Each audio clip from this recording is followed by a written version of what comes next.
everybody, it's Will. Welcome to another Vinyl Appreciation Society supplemental video. This time, maybe you can tell, we're going to be talking about Akira, or as you may pronounce it, Akira, depending on how well you know Japanese and how much you want to sound a little bit pretentious. So, just to give you a tiny bit of background before I launch into this, because we're going to be talking about books, we're going to be talking about comics, we're going to be talking about film, and this is a vinyl show. My undergraduate degree, as I've mentioned before on these supplemental videos, is in art history.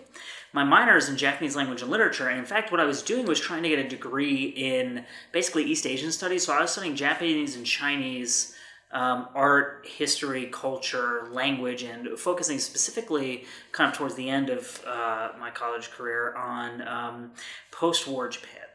And that ties into this in a way that I will explain in a minute. But just to let you know, because I have said on this video before that I'm a little bit wary of going on and on about things I might not know that much about or stating too much opinion, but I do have a bit of a background in this, and it's something that I've been reading about for a while, thinking about for a while, and you know, I studied, I used to run something called the Kurosawa Project, which was, we had a Tumblr page, I did some podcasts, I actually wrote a book that was never published because I kind of abandoned the project because I got into film school, in which I did a chapter on each of Kurosawa's films, examining the social and historical context surrounding the films, and what you might be able to read into them, understanding what was happening while they were made.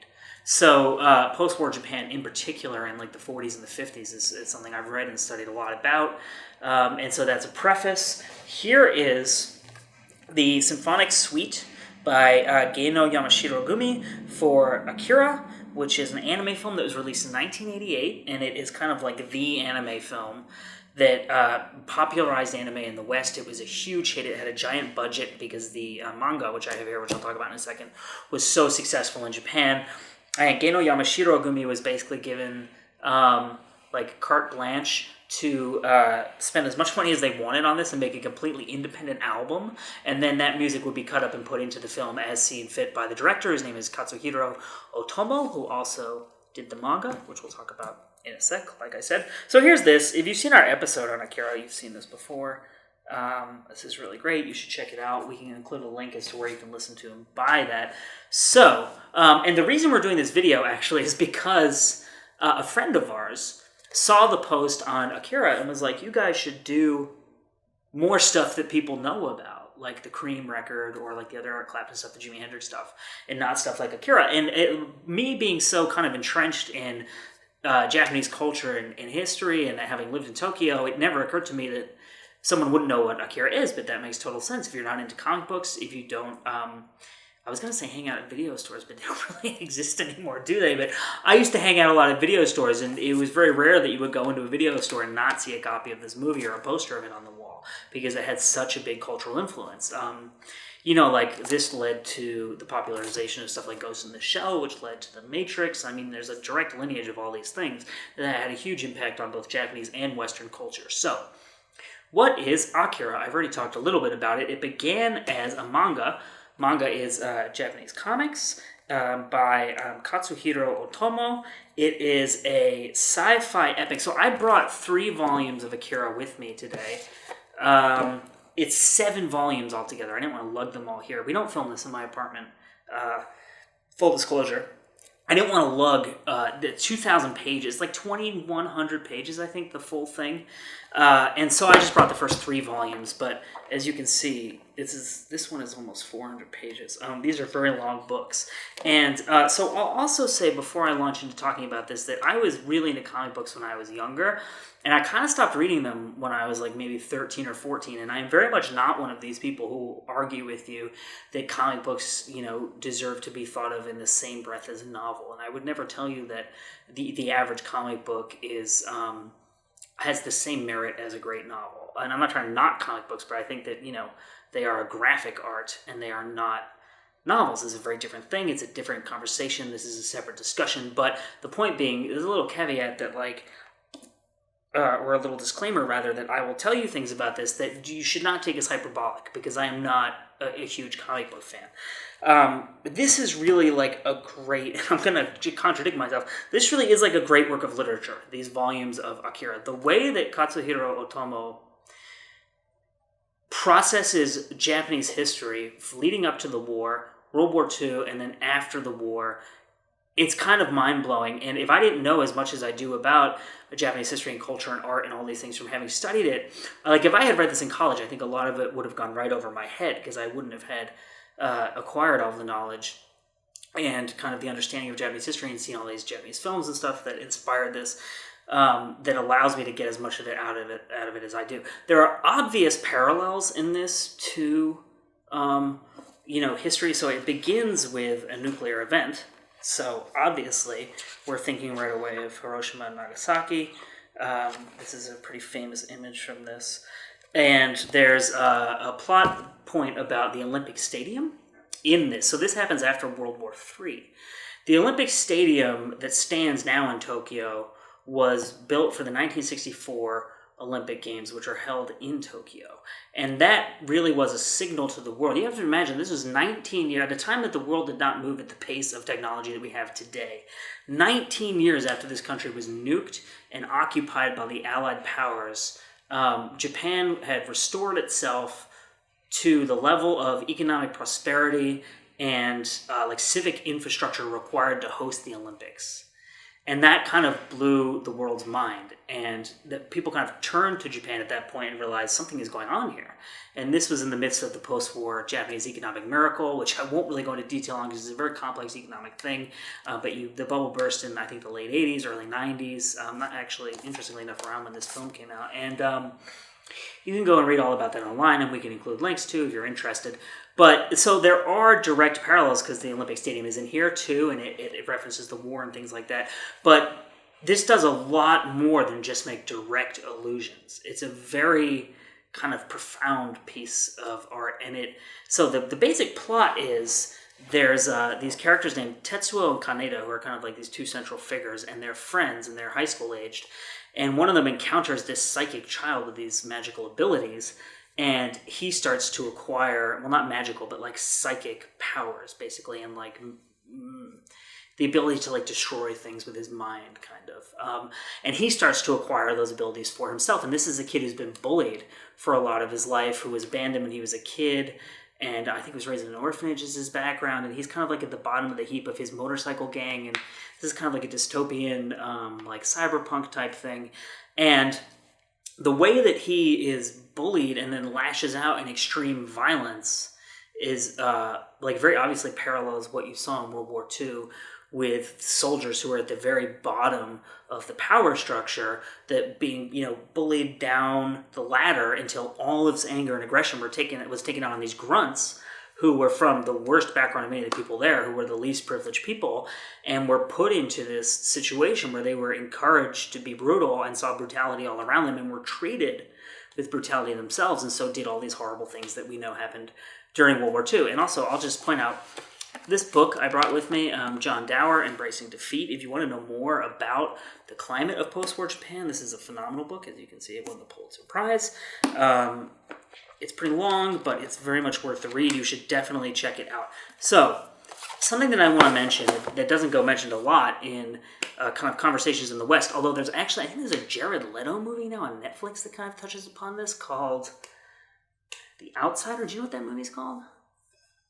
It's something like that, right? Something like that. It just came out. It's early March 2018, and it just came out. So, basically what happened was SCAP, which is the Supreme Commander of Allied Powers, came into Japan after the war. They set up offices with General MacArthur and all these people.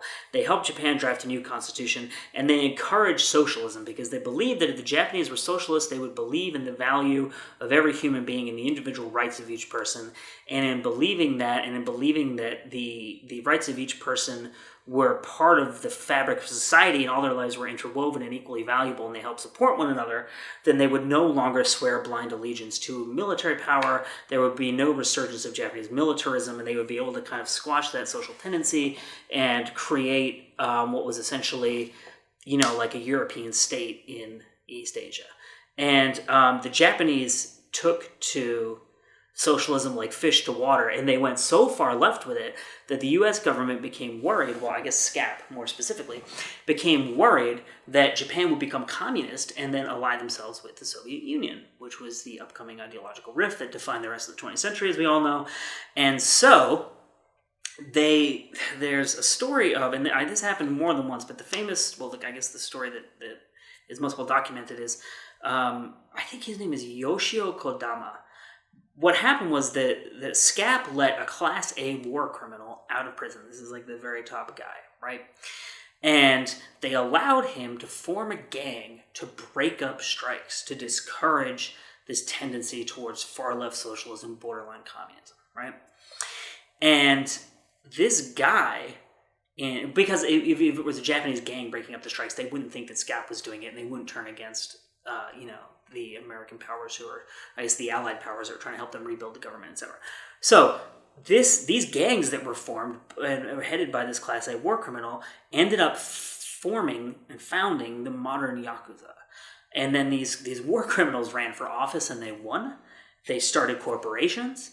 They got positions of power in banks.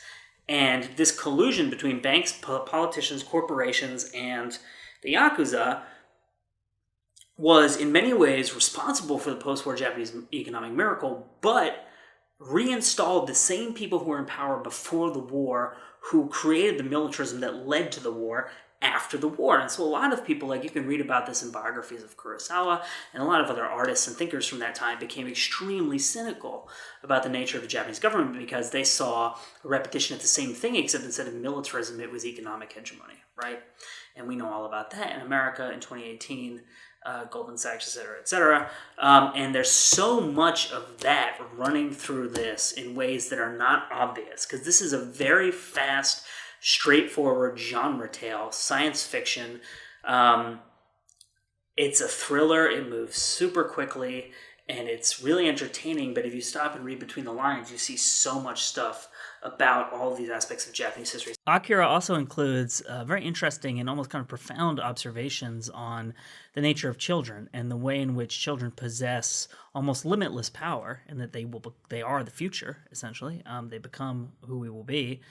And if they in the comic, there's a bunch of children who have powers, and they are taken into this military, secret military operation, and observed and controlled, and their power turns destructive. It destroys them, and it destroys the world around them. And it's this very interesting observation of how we need to nurture the future rather than to try to manipulate and control and define it. So this is the film, which is pretty different from the book, and is a phenomenal film, and has like some really crazy, like almost psychedelic animation sequences. This is the Funimation release that came out a few years ago at this point. I couldn't honestly tell you when. I apologize for that, but it's a dual format, so it has the Blu-ray and the DVD, and there's a lot of awesome bonus features on here. So these are the DVDs here, and this is the Blu-ray.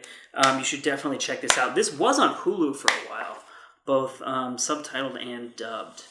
And so if you have Hulu, maybe just look up Akira and see if it's on there. And fun fact, actually, if you don't know, if you're not an anime fan, the word anime comes from animation, which is the Japanese way of saying animation. So that's an easy way to differentiate anime and manga, right? Animation is film and manga is drawings. So I probably talked for way too long at this point, and I apologize for this, but this is a subject about which I am very passionate and I'm very interested in. I've read a lot, as maybe you can tell. And so for our friend who didn't know what Akira was, and for anybody else out there who may have seen this and doesn't know what it is, hopefully that gives you a bit of an explanation. So in 2017, which was the 35th anniversary of the release of the first issue of the original Akira manga, there was a box set released which has all like hardcover bound versions of all the original trade paperbacks of the comics, and there's an extra book that has like concept art and various other drawings by Otomo, and it's a pretty cool box set. It has like the original Japanese like sound effects, if you want to call it that. I know that you can't hear them because it's a comic book, but you know there's like sounds in comics, like when you punch somebody, when you rev up a motorcycle engine or something like that. And this edition restores the original Japanese sound effects rather than translating them into some kind of like English onomatopoeia. That's good for two reasons. One, if you love Akira and you've always wanted to own them all bound in hardcover in a box, it exists.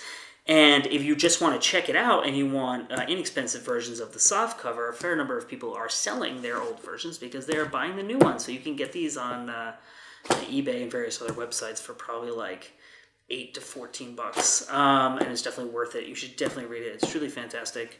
I'm sorry I've talked for so long. Hopefully that was enlightening. This has been Vinyl Appreciation Society. I am Will. Subscribe if you like this. We'll do lots more videos. If you want any kind of video on anything about any of the records we've talked about, comment or email us, terribleinfantfilm@gmail.com, and we'll do one of these for you. So thank you so much for watching, and we'll see you next time.